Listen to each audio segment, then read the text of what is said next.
understand what became of our ice here, we have to know what glaciers are and something about how they work. Southeast Alaska is actually a very temperate region. I don't like to share that secret with too many folks, but it's a fairly nice place to live, at least at sea level. Many folks think of Alaska. So much glacial ice around here is a product of these high elevations, these very tall mountains that protrude right out of the water and catch most of the precipitation that comes in from the Pacific Ocean. These mountains are so tall that above a certain elevation, the precipitation always falls as snow. And at the very highest peaks, on the top of Mount Fairweather and some of the surrounding summits, up to 100 feet of snow can fall in a single year. That's more snow than can melt off in that same time period. As the snow accumulates, it compacts upon itself and it forms very dense ice. And that ice turns to glacier. And that glacier begins to flow downhill, pulled by the force of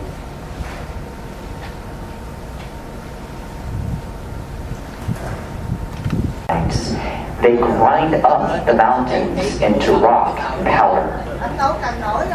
And they often deposit that rock and powder at their sides or at their bases, forming what we call moraines. The glacier which once filled the entirety of this bay formed a very large moraine at its base. That moraine measured about 5 to 10 miles in width at its maximum extent.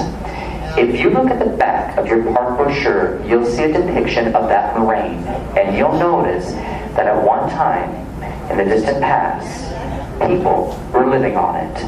It was literally habitable.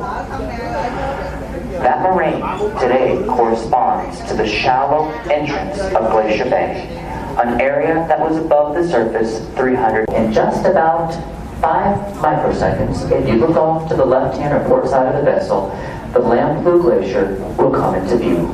Have your cameras ready.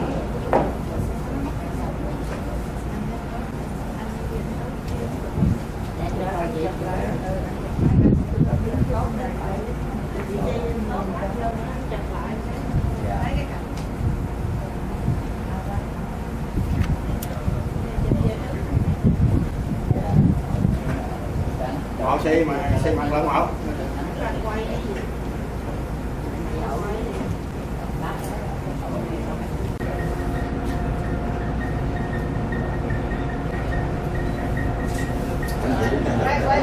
Đi Diệp. Lại hả? Đi Diệp đứng này với anh đứng này. Chỗ này cũng đẹp lắm nè. Em ăn nè.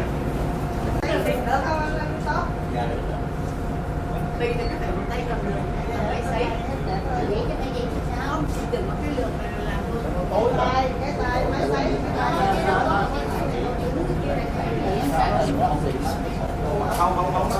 không.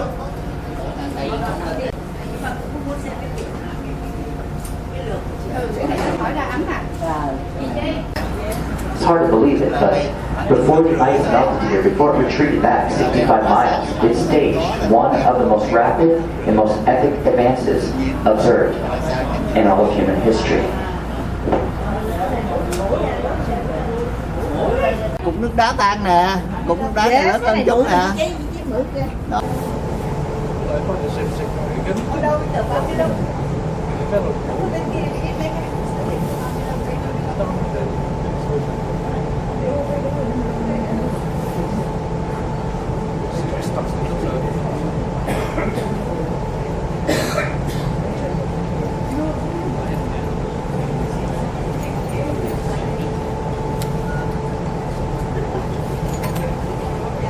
And it also protected them from their enemies, as the ice was treacherous to cross.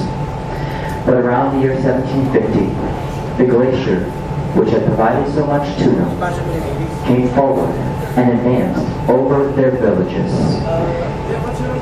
That glacier bisected its own moraine in two, and it forced the Tlingit to flee.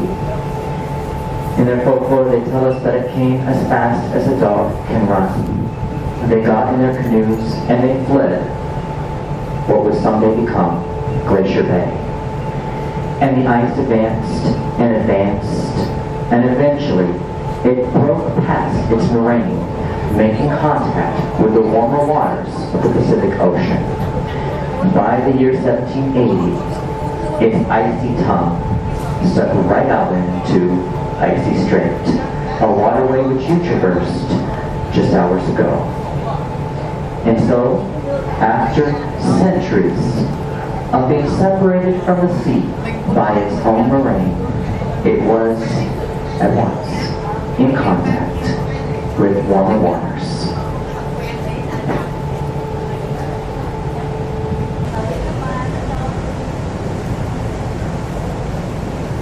bây giờ nó chạy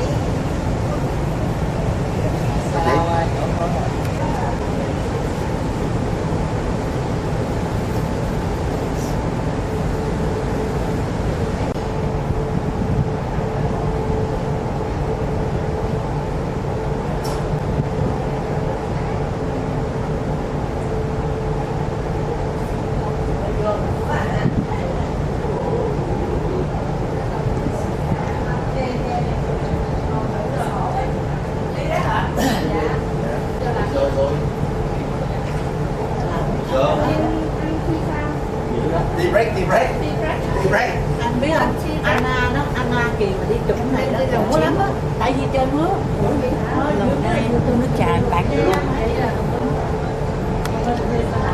The glacier which resided in this bay received a tremendous accumulation of snow throughout the 1740s and 50s. As the glacier grew in mass, its bottom melted out. Now that sounds counterintuitive, but when you add mass to something, you increase pressure on the surface. And as that glacier became greater and greater and larger, it exerted friction upon the surface where it's at. The bottom melted out, and that glacier came surging. The formation of a new ecosystem. Many of you may be surprised to discover that Glacier Bay was not set aside as a park to protect glaciers, but rather what the glaciers left behind. Look around you. You'll notice that on the mountainsides are shrubs and small trees. If you were awake earlier, say around 7 or 8 o'clock this morning, you might have noticed thick spruce forests surrounding the bay. Something dramatic has changed in our transit, and that something is why we're here today.